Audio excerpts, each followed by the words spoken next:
এখনই এখানে শেষ করবো। খাদ্য সহায় চলমান রয়েছে। আমি আপনাদেরকে দেখার চেষ্টা করছি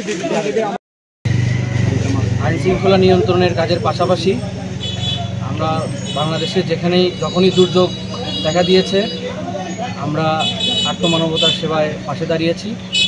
এই অংশ হিসাবে আমরা আজকে কুমিল্লা জেলার মনোহরগঞ্জ উপজেলায় এসেছি এবং এখানে আজকে প্রায় ৩ শতাধিক পরিবারের মাঝে আমরা খাদ্য সামগ্রী বিতরণ করেছি।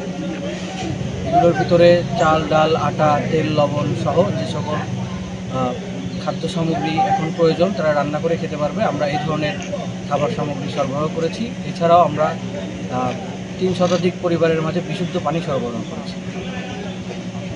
জি, ধন্যবাদ। উনি আমাদেরকে সবসময় যাবেন প্রেস দিয়ে সহায়তা করেন, খুব ভালো প্রোডাক্ট করছে।